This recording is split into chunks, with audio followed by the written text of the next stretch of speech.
Hello, everyone, and welcome to our webinar, Taming the Anxious Mind. Today, we'll be talking about how to effectively manage anxiety through skills like mindfulness and relaxation. Before we begin, a little bit about Jefferson Center. We've been serving Jefferson County, Clear Creek County, and Gilpin County for over 60 years, and we're a nonprofit, community-focused mental health care and substance use services provider. We offer hope and support to individuals and families who are struggling with mental health issues and substance use disorders. I'm pleased to introduce today's speaker, Amy Miller. Amy is the Senior Services Manager and a licensed clinical social worker here at Jefferson Center. Before I hand the mic over to Amy, I have a few housekeeping items to cover about this presentation. First, this webinar will be available on demand after the live session, and we'll email it out to you along with some additional resources about anxiety. And we'll also have the slide deck available.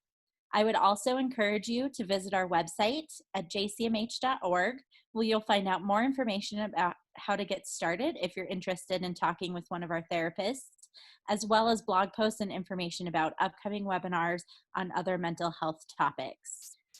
Please keep your microphones muted and turn off your video during the presentation. You'll also want to change your Zoom view to speaker mode for the best viewing experience. Next, we'd love to hear from you during today's presentation. So if you have a question for Amy, please feel free to send it through the chat at the bottom of your player. We'll be answering questions at the end of the session, but if we don't get to your question, we'll be sure to follow up afterwards. And last, we'd like to encourage you to follow us on our social networks and share this recording of this webinar and other information about Jefferson Center. So without further ado, Amy, I'll turn it over to you. All right, thanks so much, Julia. Thank you, everyone, for being here on the call today. I'm very excited to cover this very timely topic. And so, yes, please do send in those questions, and I'm happy to have that conversation with you all here today. So I do want to start by talking a little bit about Jefferson Center. We are the Community Mental Health Center, and we are really here to serve that community. We are here for you. And so we've got a lot of great programs available to the community here, as well as our individual services that we'll talk a little bit more about at the end. But we've been here for 60 years. We are a well-established part of the community, and I thank you all for being part of our work here today. I do want to speak a little bit about Speakers Bureau, which is the program that's bringing you this presentation today. We have a great group of clinicians who are able to provide free community presentations to different groups. So if you are part of a group that would like a presentation, we have a wide variety of topics, everything from something more specific like Taming the Anxious Mind today, but also just general wellness classes as well. So it's not just about, mental health diagnoses and mental illnesses, but certainly anything related to wellness. And so please keep that in mind and feel free to get in touch with us if that's something that you'd be interested in. So diving into the topic about taming the anxious mind, we're going to talk a little bit about what anxiety is and some different self-help strategies that you can use to help manage your anxiety. But then also when it does reach that level of maybe a clinical diagnosis, what are the different treatment options that are available? And we'll be discussing how you can get connected to those types of treatments. So that's a little bit of our agenda today, but I am happy to field questions and cover a different topic if there's something about this that you're specifically interested in. So what is anxiety? So we all have, especially lately, our typical level of stress and anxiety, and especially with things like COVID and the changes in our routine that have happened, the lack of resources we have access to compared to pre-COVID. There's certainly stress and anxiety that comes along with that, and stress and anxiety that comes just from our every day-to-day life. But when we're talking about an anxiety disorder, we're really talking about anxiety and worry that starts to have a negative impact on your daily life. It starts to interfere with your relationships, with your ability to do your job, with your quality of life, where it's just so pervasive and so impactful that it's starting to have a harmful effect. And so, any level of anxiety and stress is troublesome, and we definitely have strategies, regardless of how much anxiety you experience. But it can be one of those terms that we kind of throw around casually, without really understanding the full impact of something like an anxiety disorder. And so this is a slide from the Mental Health First Aid Program, and it lists the prevalence of different anxiety disorders in the United States. So this is not necessarily how many people have been diagnosed with a type of anxiety disorder, because we know many people go without diagnosis, go without treatment, and we'll talk a little bit more about that on the next slide. But this is the estimate of how many people are actually experiencing it, whether or not they've actually sought help. So when you look at the different types of anxiety disorders, things like a specific phobia, so a fear of spiders, a fear of heights, a fear of flying, those tend to be the most common type of anxiety disorder, 8.7% of adults experiencing it. Those also tend to be the most manageable because maybe you can avoid flying. You can go to places with a high elevation, less so in Colorado in the mountains maybe, but maybe you've gone to where I grew up, the South Dakota flat prairie, to get away from that. Things like that.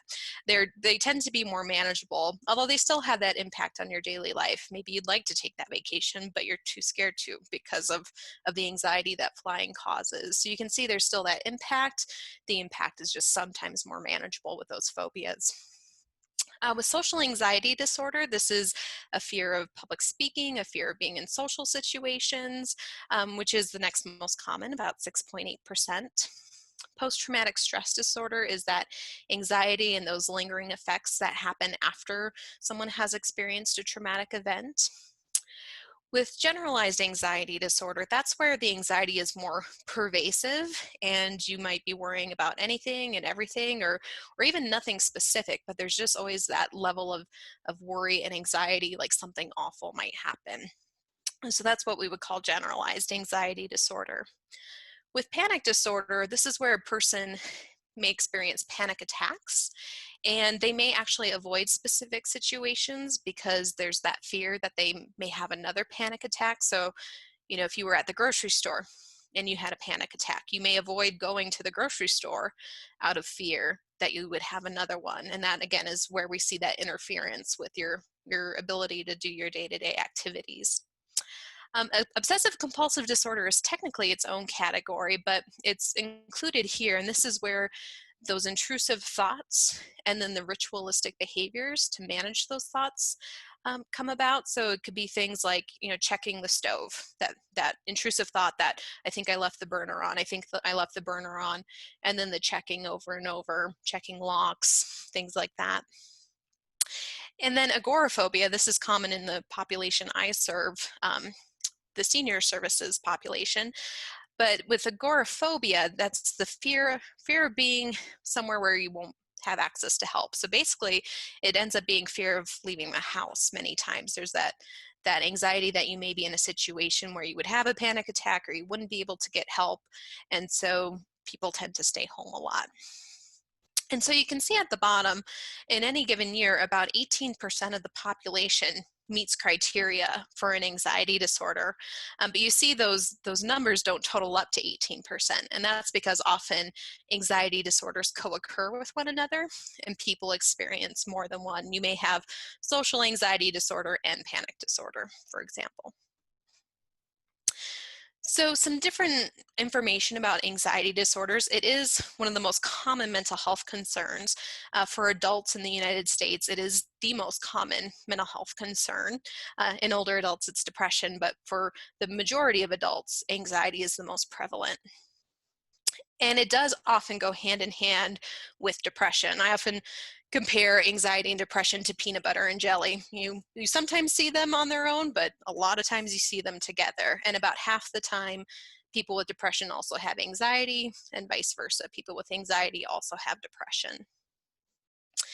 And the good news is they're very treatable. Anxiety disorders, there are a lot of great treatments that we'll dive into and a lot of different options for treatment, but people don't often seek out that help, seek out that treatment. In fact, only about a third of people experiencing anxiety get any sort of treatment for that. So that's where I would encourage you, if some of this information today is ringing true and the self-help strategies aren't enough to manage it, please do seek out that support, because you don't have to live with it. There's a lot of really good options for treating anxiety. So, with anxiety disorders, they often begin very early in life. We're talking childhood. The average age of onset for things like specific phobias or separation anxiety, the average age is 7. So, many children experience it even earlier than 7. And again, it's treatable in children as well. So, if you have a child who's experiencing some anxiety, we can treat that as well. Please, come our way, because it's manageable, and it's one of those things that, if left untreated, can worsen over time. Because we see, for example, with generalized anxiety disorder, often people don't meet criteria until their 30s, but they've reported having symptoms and uncontrollable worry for years before that. And so, even if you're not sure they're meeting full criteria, it's always worth seeking out some help. We can do you know some good work, give you some good strategies, and help make that more manageable, so that it's not going on and continuing to impact your life. Because we see things with trouble in school or trouble with peer relationships, that can sort of put a person behind. And so, reaching out and finding that help where it's available is really important. So, some different self-help strategies. So these are things you can do on your own to help manage your anxiety, whether or not it, quote unquote, meets criteria for a mental health diagnosis. And one of the first things we encourage people to look at is, what are you consuming? So things like coffee. If you drink a lot of caffeine and you have anxiety, that caffeine or nicotine, if you use nicotine products, those are stimulants. And so, if you already have a certain level of anxious energy and you're consuming a stimulant, that amps up that level of energy, that anxious energy. And so, being mindful of how much you're consuming is really important.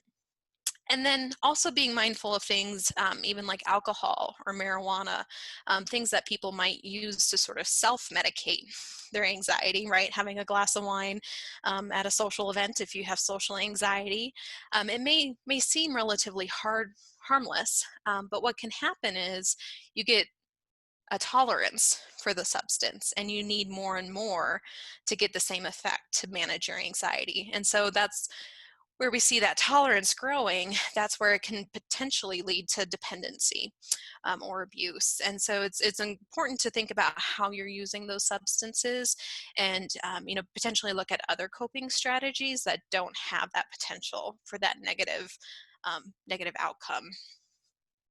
Physical activity, we'll dive into this more in the next slide, but that's a really great way to manage anxiety. We'll talk more about why next. But time in nature, right? Especially now with social distancing, we're maybe not naturally getting out and about as much as we used to. And so, definitely making a point to go outside, or even just open a window if you can't get outside, but opening a window, getting some fresh air, having the sunshine on your face, listening to the birds. Nature is wonderful for anxiety. We're animals after all. And so, being in nature really helps soothe our brain, and can release some of that anxiety as well. Eating well balanced meals, right? I read a lot about the sale of comfort foods, really processed junk foods spiking at the beginning of the pandemic. And while there's something to that idea of comfort foods, again, similar to things like alcohol or caffeine, if used too much and too often, can actually make anxiety worse. So making sure you're getting those vegetables, and limiting the processed foods, can help manage your anxiety as well. Meditation and journaling, we'll talk a little bit more, but these are fantastic coping strategies to use for anxiety. I'm going to talk more about meditation in a little bit, but especially with journaling, it can be really helpful just to get it all out on paper, and just have it outside your mind. Often with anxiety, those thoughts are very intrusive, and they're clouding our mind, clouding our judgment, and it's hard to know what's real and what's the anxiety talking. And so with journaling, you're forced to slow down, because as you write the words, it slows down your brain because you can't write as quickly as you think. And so it's just a great way to really just process some of that emotion, process some of those thoughts, do some reality checking around some of the things that are causing you anxiety.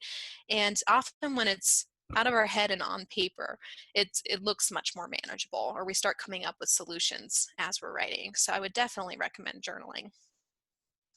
Getting enough sleep is also very important. And it's hard because it can be kind of a chicken and the egg situation with anxiety and sleep. Maybe you're so anxious at night that you have trouble falling asleep, and then the lack of sleep actually makes anxiety worse. And so, practicing good sleep hygiene. So, sleeping in a cool, dark room, going to bed and waking up at the same time every day, limiting your caffeine, especially in the afternoon and evening, turning off screens, especially our cell phones, right? Doom scrolling. I'm hearing that term a lot lately of, just scrolling through Facebook or scrolling through social media and seeing all the terrible things that are happening does not prime our brain for a good night's sleep. So keeping your phone out of the bedroom.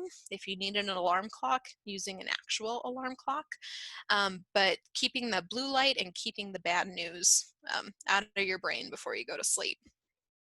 And with that, just throughout the day, really limiting exposure to negative stories on social media or the news. With the news, they want to keep their ratings high. They want to keep people hooked in. And so they tend to, play up the really emotional and high energy and dramatic parts of things. And it's not always, congruent with what the reality of the situation is. That's just what they're highlighting. And so I'm being mindful about how much you're consuming, maybe limiting the amount of time you spend on social media, or only watching news, maybe for 20 minutes twice a day. And also looking at where you're getting your news from. Is it reputable sources that are doing their fact checking, or is it, you know, stories that people are sharing on Facebook that may or may not have been fact checked or based in reality? So thinking about what you're consuming in that way too is important. Spending time with people that are important to you, your friends, family, a spiritual community if you have one. Of course, that can be harder today, but where you can, with phone calls, with you know, FaceTime or Zoom meetings. I'm seeing a lot of really wonderful creative ways that people are staying connected. So even writing letters, something like writing a letter, it sort of combines that journaling and that social connection, which can be really therapeutic. So finding ways to connect with them is going to be helpful too. And we'll talk a little bit more about deep breathing, but definitely with anxiety, we tend to take very short, shallow breaths when we're anxious, right? Because anxiety is essentially our body being in fight or flight mode. And so with fight or flight mode, you take short, shallow breaths because your body wants the oxygen so that you can run faster, run away from the predator, or, fight off the attacker. And so with deep breathing, by purposely taking deep breaths and long exhales, making the exhale longer than the inhale is really helpful, because that's what gets you out of flight or fight. And so we can use our breathing to actually signal to our body that we are safe, we are okay. So we'll talk about some specific strategies to do that in a bit. Before we talk more about these, are there any questions from the chat room? I just want to pause for a moment. I'm not seeing any yet so far. Okay, great. Feel free to send those questions in. I forgot yoga. How can I forget yoga? That is a great tool as well. It combines deep breathing, it combines physical movement. Often there's a social component if you're doing it even virtually online. There's someone there, and mindfulness as well. So finding some yoga resources. There's some great online resources. Yoga with Adriene is one our clinicians like a lot. She's very accessible, very accommodating of all different abilities, but you can find lots of different resources for yoga classes. So with physical movement, part of the benefit too is really when your body is physically stronger, it's just more physically able to withstand the stress of anxiety. But it also burns up those stress hormones. So again, with anxiety, we're being put into fight or flight, and our brain is releasing things like cortisol and adrenaline because it wants us to have the energy to run or fight off an attacker. But if we don't use those things, if our stress is, a challenging email from our supervisor and we're not running, it's not a threat that we can physically fight off. We don't use up those hormones. And so if we don't burn up that cortisol and adrenaline, they stay in our bloodstream and they continue to ramp up our anxiety. So that physical movement is a great way to just burn those up, use them the way they were intended, right? That's our body working as it was designed. But if we don't burn them up, they stay with us and that anxiety tends to build. So that's a real benefit of physical movement. But then we also release those feel good endorphins instead of the stress hormones. It reduces fatigue. It can help us sleep at night, improves that alertness and concentration, which is helpful when you're feeling anxious. It's helpful to have that extra brain boost to problem solve some of the things that are making us anxious. Over time, it's shown to lower rates of anxiety and depression. And so do what you can, do what works for your schedule and physical ability. A good goal to work toward is 30 minutes, 3 to 5 days a week, but even doing 10 minutes at a time can be really helpful. So trying to work that in throughout the day is a good way just to kind of burn up some of that stress and anxiety and let that lower throughout the day. With sleep hygiene, the recommendation, of course, is getting anywhere between 7 and 9 hours, depending on what your personal need is. But we've talked about some of these.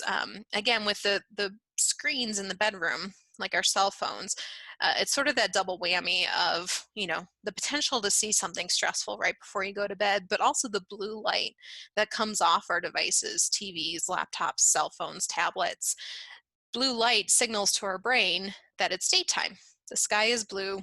Blue light means we should be awake. And so when you have that blue light coming at you, and if you're holding your cell phone very close to your face, you're getting a lot of that blue light. So that signals to your brain to stay awake. And so that's where the screens can be problematic when we're trying to get a good night's sleep. So you can use a blue light filter. Often electronic devices will have that setting, or you can actually get glasses that filter out the blue light if you're, watching TV or something like that, for example.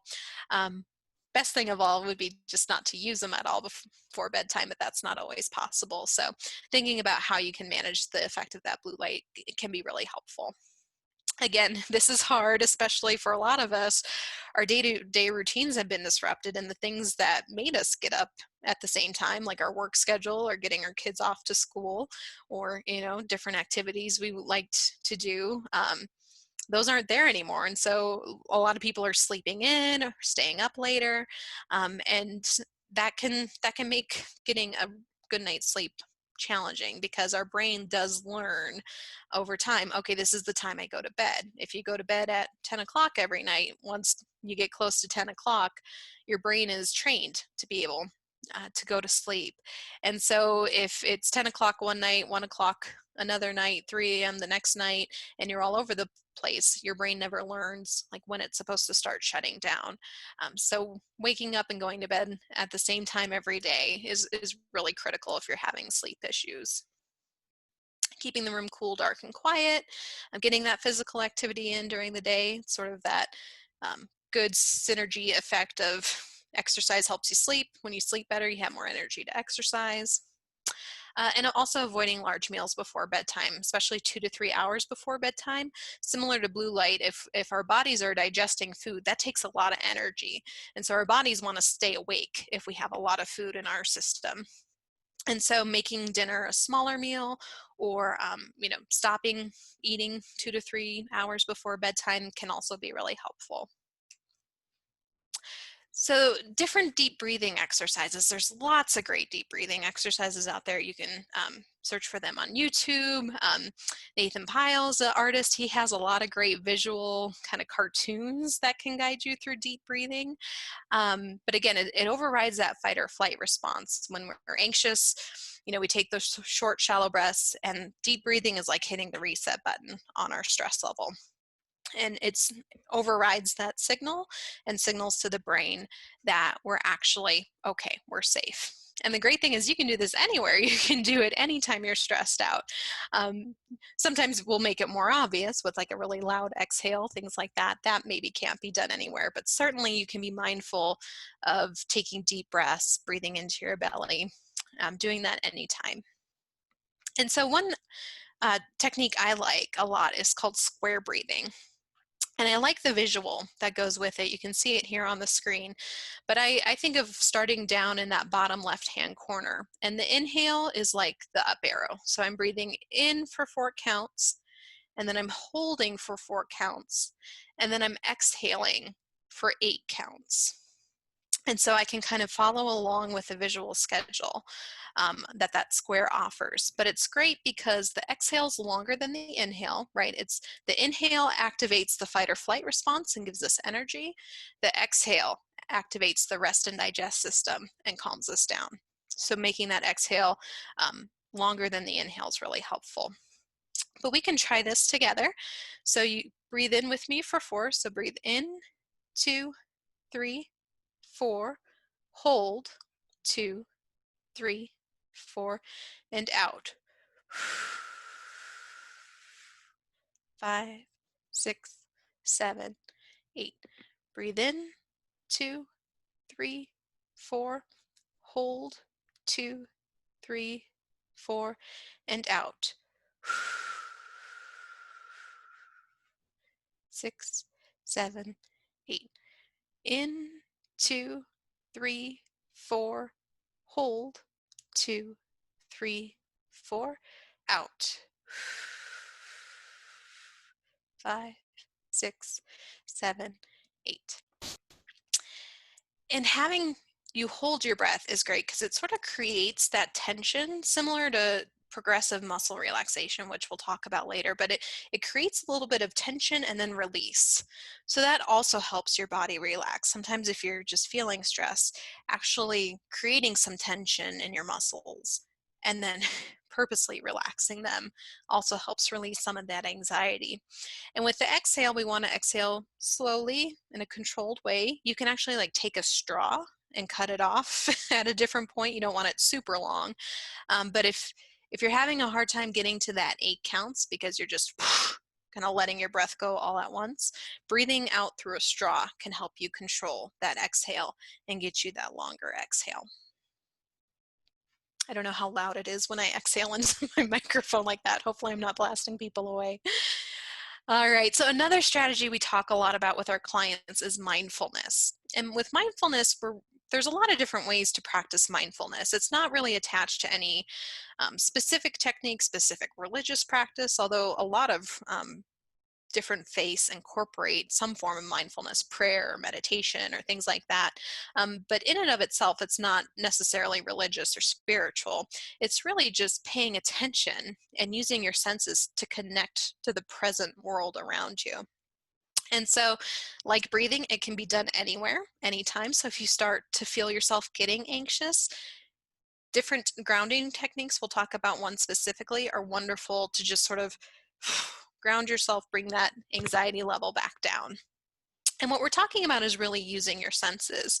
So thinking about, the 5 senses like this hand here, and thinking about this hand specifically, using your senses to think, oh, what's going on with this hand? What do I see? Well, I see the different colors. I wonder what that paint feels like, right? They obviously got their hand in there. I wonder what it felt like to have the paintbrush on their hand. I'm going to imagine what that might feel like to have a paintbrush on my hand and what that paint feels like. And you can really take this deep. Think about, okay, the paint goes on and it's wet. What does that feel like? Then what does it feel like as the paint starts to dry, and really bring that sensation to the present moment, to your awareness. What does the paint smell like? Go back to maybe our elementary school days. Probably don't eat it. Don't think about taste. But taste is one of the other senses you can connect to do a mindfulness practice. And then what does it hear? What does it sound like? What do you hear? What would it sound like to have, that paint across the skin, right? It's quiet. You'd have to really pay attention to it. But that's what mindfulness is really all about.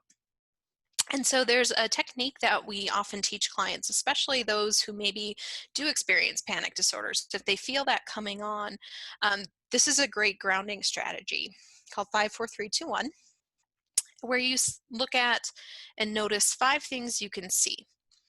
So, what do you see around you? I see a box of tissues, I see a container of thumbtacks, I see a lamp, a coaster, whatever's in your room with you. And then think about 4 things you can feel. And not feel as in like emotions, but like physically feel. Like what's touching you? I feel my hair on my neck. I feel the headset on my ears. I feel my feet on the floor. I feel my butt in my chair. Those actual physical sensations. And then 3 things you can hear. So you can hear the sound of my voice. I've been hearing my dog barking off and on. So if she's barking, I can pay attention to what that sounds like. Maybe you hear the wind in the trees, a car driving by. And then 2 things you can smell. So this is where if you have something like scented lotion you really like, or essential oils, or a container of coffee beans, whatever is available. And if you don't have anything available, think about 2 things you like to smell: the smell of coffee, the smell of lotion, the smell of flowers. And then 1 thing you can taste. And so maybe you have a cup of tea or a cup of water nearby, or a piece of hard candy. But if not, again, just think about something you like to taste and really engage your full senses around it. So you can actually create like a mindfulness kit, or maybe you have pictures, like pleasant pictures you like to look at, things of nature or animals or family members, or just pictures that you find really beautiful. You can have things that are pleasant to touch, like maybe a fuzzy set of socks or lotion that you can rub on your hands, things you can hear. Um, Even creating like a playlist on your phone of music I like to listen to, or calming music. And then things you can smell, like a little container of coffee beans or essential oil, and then maybe little hard candies, or a chocolate chip, or a Hershey's Kiss, something like that that you can taste. So you can actually kind of create that kit. That's a great thing to do with kids. If everyone's really amped up, everyone can kind of go get their kit and just take that time to really engage with their senses, do some mindfulness, and bring that anxiety level down. Guided meditation is another fantastic resource for anxiety. You can find them all over the place. YouTube has a ton of them. There's different apps you can download. The Calm app, which Kaiser is actually making available to their members, so that's kind of cool. But there's also Headspace, 10% Happier. There's a bunch of different mindfulness or meditation apps out there. And you can buy CDs, or you can go onto YouTube. We have a partnership with Jefferson County Public Libraries, where we do a call-in meditation every Thursday morning from 10 to 10:30, so you can catch it next week. But it's great. You don't have to register. You don't have to even be a resident of Jefferson County. There was someone calling in from Seattle, I think, the last time I did one. But it's great. You just call that number at 10 o'clock, and one of our clinicians will take you through a guided meditation. Because for me personally, I find it hard to just sit in silence and meditate. My brain kind of goes all over the place. But if I have a guided meditation to kind of, keep me on track, I find it much more doable. And then you can find the recordings on our website, as well as the Jefferson County Public Library's YouTube channel. So there's some on demand. If you can't make Thursdays at 10 o'clock, you can go and listen to those recordings as well. Progressive muscle relaxation is a form of meditation and mindfulness. One type of mindfulness is a body scan, where we just notice the sensation. So we sort of take a moment and check in, and, do I feel any tension in my face? And then we might pay attention to our neck.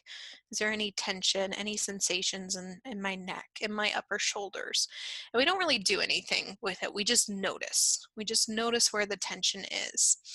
But with progressive muscle relaxation, what we're doing is actually creating some tension in different muscle groups in our body and then releasing them, right?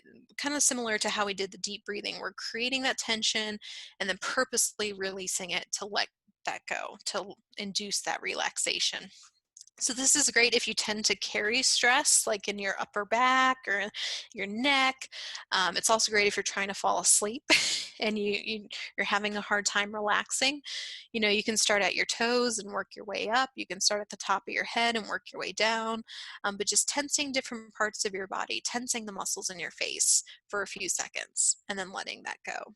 Tensing your hands and then letting it go. There's some great guided ones as well on YouTube, different ones you can find to follow online.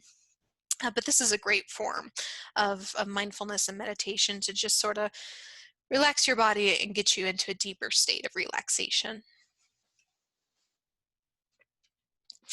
So other forms of mindfulness and relaxation, massage is great, right? If you have that sensation of someone else massaging you or you massaging yourself, right? We can't always go out and get a massage, especially lately, but there's different techniques you can find online to massage different parts of your body, facial massage. You can do a self neck massage, but that's a great way to reduce that tension and anxiety that you might be carrying in your muscles. Similar to yoga, as we talked about before, gratitude is also a really powerful form of mindfulness. So often with anxiety, we're thinking about the what if, and we're thinking about things that could go wrong. And so with gratitude's a really powerful antidote to that. With gratitude, we're focusing on what we have and expressing gratitude for it.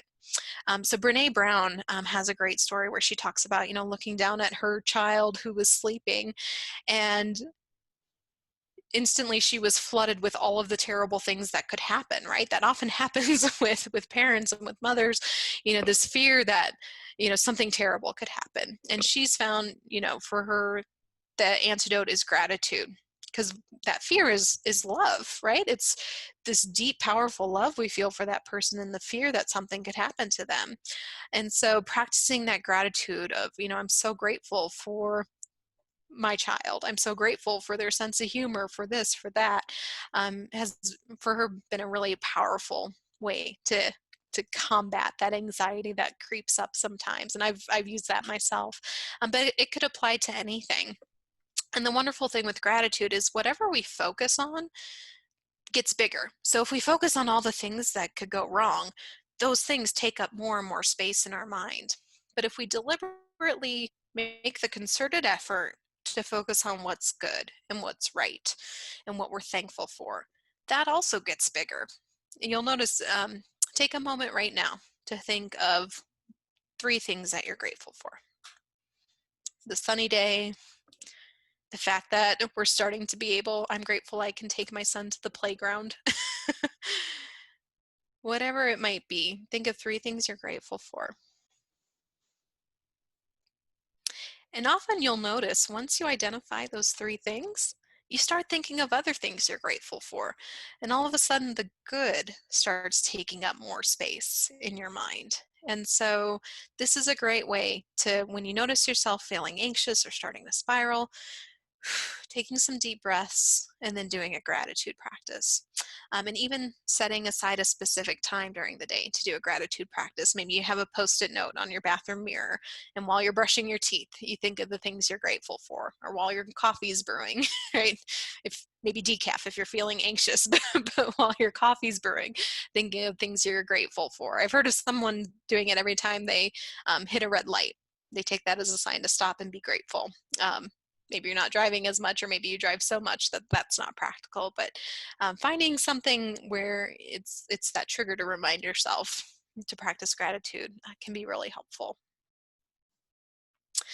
And then in terms of other self-help strategies, there's some great workbooks out there. The Anxiety and Phobia workbook by Dr. Bourne, the Cognitive Behavioral workbook for anxiety, Dr. Naus. So these are wonderful if you're just not quite ready to go to that therapist's office, or maybe you know someone who's struggling and they've been resistant to going in. These have some wonderful therapeutic techniques built in that people can do through worksheets or through different exercises and activities that are in the book. So this can be a really great self-help strategy as well, either in complement to therapy or on its own. So if you're finding that, you've tried the self-help strategies and it's still just getting in the way of your life, the anxiety continues to have that negative impact, that really is the time to seek out some professional help, because there's really good treatment strategies, and you don't have to just continue living with it. I do want to note that there are medications that can be helpful. Often prescribers will start with actually an antidepressant, because those work pretty well on anxiety as well. There are benzodiazepines, things like Ativan and Xanax and Klonopin. And those may be appropriate, but they're also potentially really habit forming, and people can develop a dependency on them. It can lead to an increased risk of dementia if you're on them for long periods of time. So typically that isn't always the first treatment strategy. So I just think it's helpful to have a clear expectation of what the treatment options might look like. So that's often the medication route, but medication will only get you so far. It's really the combination of medication and therapy that tends to work the best. I've heard it described as, and this is by Melissa Hartwig, or Melissa Urban, she's someone who's been through substance addiction and mental health treatment. And she talks about it as, imagine you had to write a term paper and you sit down at your desk and there's papers everywhere. There's no room to write. Everything's messy and disorganized. And you're supposed to sit down and write this big term paper. She describes the antidepressant as clearing the desk, right? It helps you focus, it helps you concentrate, and it helps you to be able to do the work, but you still have to write the term paper.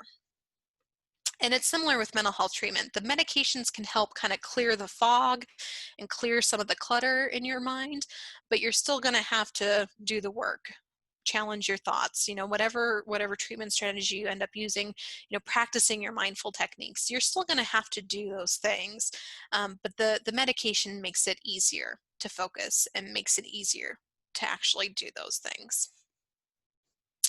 So some different therapeutic approaches. The gold star treatment for a lot of different things is cognitive behavioral therapy, where we're looking at what thoughts are coming up for you. So maybe the thought is, oh, my kids haven't been in school and they're just going to fall so far behind and they'll never catch up. Right? A thought maybe a lot of people are having right now. And with CBT, we would really look at that thought. What's the evidence for it? Do your kids seem to be falling behind? Or are they doing okay? Are they learning in other ways? And really kind of challenging some of those automatic thoughts. There's a bumper sticker I've seen that I think is a great summary of CBT, and it says, "Don't believe everything you think." And that's sort of the essence of CBT. Just because a thought pops into our mind doesn't mean we have to buy into it. We can challenge that thought and really look at the evidence for it, and then replace it with something that's more accurate, more helpful. Exposure therapy for things like obsessive compulsive disorder or a specific phobia. Exposure therapy would be kind of exposing the person to different levels of what they're afraid of. And so, for example, if you had a fear of spiders, maybe you would start by just imagining a spider in the room with you, and then noticing what sensations are coming up and practicing with your therapist ways to manage those sensations. Then maybe you look at a picture of a spider. Then maybe you have a toy spider in the room, and then maybe you see a video of a live spider, and then maybe you actually get to the point where you are in the room with a spider. And so you build up that tolerance and you learn how to manage that distress in gradually stronger and stronger levels of exposure. Different relaxation techniques. So this would be used in conjunction with the exposure therapies, different ways to manage that stress. So breathing from your diaphragm, things like progressive muscle relaxation, using the different mindfulness strategies we've talked about. There's another form of therapy called acceptance and commitment therapy.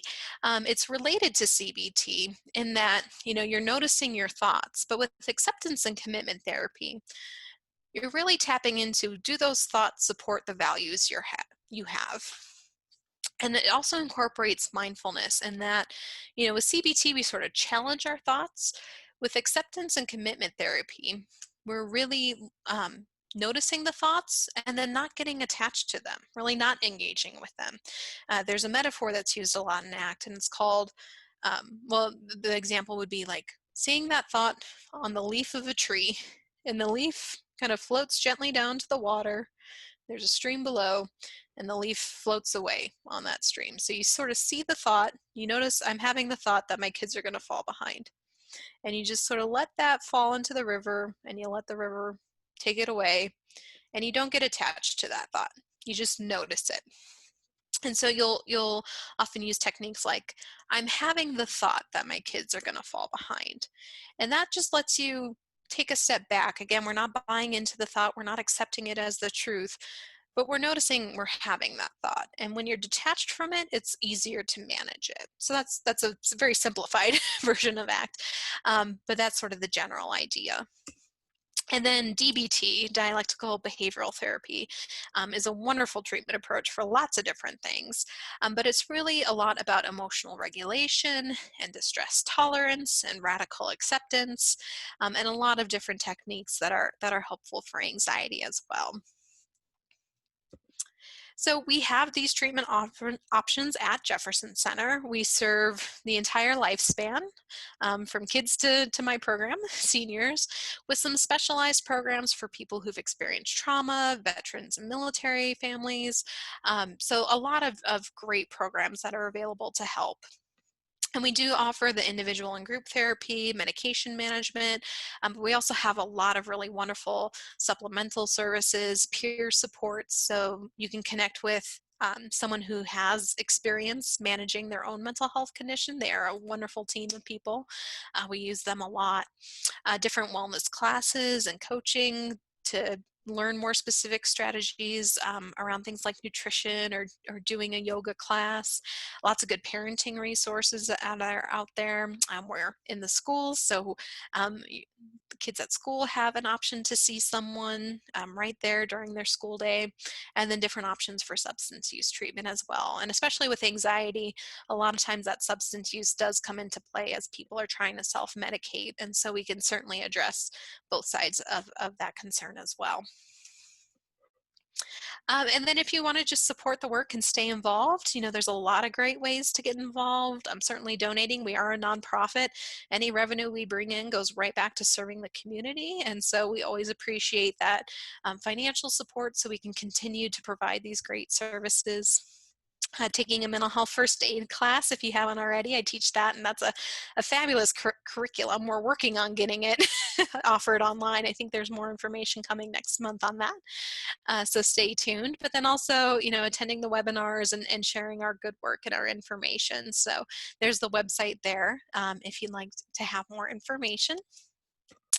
But otherwise, that is my presentation. So thank you so much. This is my email address, as well as the website and the main phone number for Jefferson Center if you would like to get connected and get involved and learn more. But I see we have about 10 minutes left. I did want to leave some time for questions and answers. So if anyone has a question or would like to hear more, please feel free to use that chat box. And I would love to field any questions that you have right now. Amy, we've gotten a couple of questions. And Great. so the first one is, what is the best way to treat children who are having anxiety?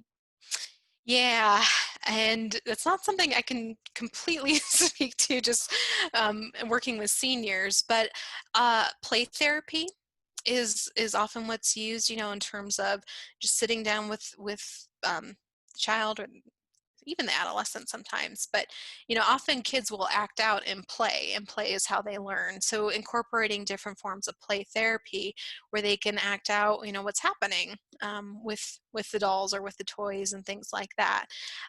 So those are great ways that we can work with the child directly. And then a lot of it is family and parent coaching as well. Because often what will happen at any age, but especially with children, is sometimes that anxiety creeps in.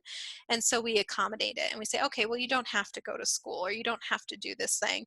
And that's not always helpful, because when we aren't exposed to that. We don't learn how to regulate our emotions in that situation. And so sometimes we do need to be exposed to that anxiety inducing event, but we need to do it in a supported way where we have tools to manage those emotions. So some of it is also coaching the parents so that they're not inadvertently feeding into that anxiety or potentially making it worse. So that's my very basic understanding. I'm sure there's more information, and I see some of our clinicians have joined the call too, so I'd invite any of them to jump in, but sort of similar but just tailored to the appropriate developmental level. Great, thank you. Our next question is, um, I've been spending so much time at home, but now that things are opening up again, I get really anxious at the thought of going out. How can I get over this fear? Yeah, absolutely. I think that's going to be one we see a lot more of. I know I experienced that personally. I had to get on an airplane a couple weeks ago. I didn't really want to, but I had to. And it was anxiety inducing for sure. So again, I think, being aware that avoiding the situation isn't going to be helpful in the long term, that it is something we'll all have to do, but using some of those techniques to manage it. So for example, like exposure therapy, right? So maybe imagining what it will look like to leave your house, to go to whatever specific event you might be going to, and sort of walking yourself through it while doing your deep breathing, while, being present, being mindful. And sort of rehearsing the event and making a plan for, well, what if there's a bunch of people around who aren't wearing their masks, right? That might be something that causes anxiety. Having a plan for what you'll do then. I'll go somewhere else, I'll leave, I'll tell my friends, please put on your mask, whatever the case might be. So sort of having a plan, rehearsing it in your mind, and then using those mindfulness strategies around deep breathing and staying present. Tapping can also be a good tool for managing anxiety. We didn't talk a lot about this, but bilateral movement can be really helpful for managing anxiety as well. So anything where you're sort of doing that left, right motion. That's why walking is a great thing for anxiety, because you're burning off those stress hormones, but you're also stepping left, right. And there's something about that bilateral movement that works in our brains to really sort of process our emotions and help regulate our anxiety. So even if you can't walk, something like tapping your hands on your knees, just left, right, that can be pretty subtle. This is a tip I've learned from one of our trauma clinicians, Carol Prue, but curling your toes in your shoes, right? If you want to be really subtle, just curling your toes in your shoes, left, right, can help kind of regulate any anxiety as you're experiencing it. With kids, there's something called the butterfly hug, where we kind of give ourselves a hug. We put our hands on our shoulders, and you can either tap both hands at the same time or similarly go left, right, left, right, left, right. And that bilateral movement can help regulate our emotions and our anxiety as well. So some different things to try there. But that's one thing too, where, again, if it's having that impact to where you can't leave your house or you don't want to leave your house or you're purposely avoiding events because your anxiety is too intense, definitely get in touch with the clinician and they can provide you some tools to help you through it. And the great thing is we're all on telehealth now, so you can do that right from the comfort of your own home if you want. Great, thank you. We have one last question. I think we have time for one more question. And so this one is, how do I know when my anxiety is bad enough that I should talk with someone? And how do doctors diagnose anxiety disorders? Oh, really good questions. Yeah. And I'll address the doctor piece first because it often takes a long time to get a diagnosis of an anxiety disorder, sometimes as long as 10 years, because it often shows up as physical symptoms. And when we go to our doctor, we tend to talk about our physical symptoms and not our emotional or mental symptoms. We'll say, oh, I'm short of breath, or my heart races, or, I have an upset stomach. But we don't always think to disclose, and I can't control my worrying, and I'm, constantly anxious about things. So doctors will often address the physical symptoms, not knowing that there's also an emotional component as well. And so with doctors, it's really, when you're going to your doctor, and that's a great first step, it's really critical to talk about all the things you're experiencing, including the mental and emotional wellness. Most primary care physicians are pretty comfortable prescribing something like an antidepressant. And so that can be a great first step. And then they often have resources and referrals for different therapists or counselors who can help with that therapy component. So, so that's a great place to get started. And then, remind me, the question was, when do I know I should seek out therapy? Was that right, Julia? Yep. Like, how do I Okay. know that my anxiety is bad enough that I should seek out help? Yeah, I mean, I would say if you're asking that question, I think that's a good indicator that it's probably a good idea to seek out. I wouldn't worry about, am I meeting clinical criteria, or I have this symptom but not this symptom. I would say if you're feeling anxious and it's impacting you, that's a good time to go out and seek some help. And it can just be so beneficial to have just another person who doesn't have a horse in the race, so to speak.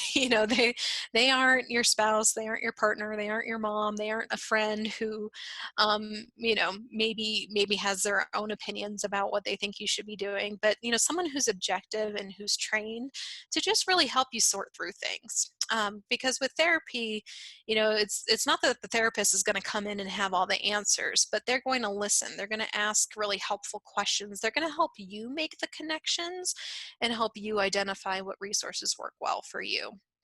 And so, there's a lot of great work that can happen, and I wouldn't be too concerned about, is it bad enough? I would say, I'm experiencing this, and it's impacting me in a way that isn't helpful, and so I'm going to go out and get some help. And again, it's very effective. Lots of different treatment options. It may take a while to find exactly the right one that works best for you, but that's what we're here for and what we can help support you with. You don't have to continue trying to figure it out all on your own. Great. Thank you, Amy. That was a great answer. So I think that's all we have time for today. So just remember that no matter what you're facing in life, like if you're feeling overwhelmed or worried or stressed, Jefferson Center is here for you. We are open, we're accepting new clients. And as Amy mentioned, accessing care is easier than ever now because we're doing virtual appointments. So you can visit our website at jcmh.org. Or also follow us on Facebook for more resources and information. And you can always reach us by calling us at 303-425-0300. Amy, thank you again for presenting today. Thank you to everybody who's joined us, and have a great day.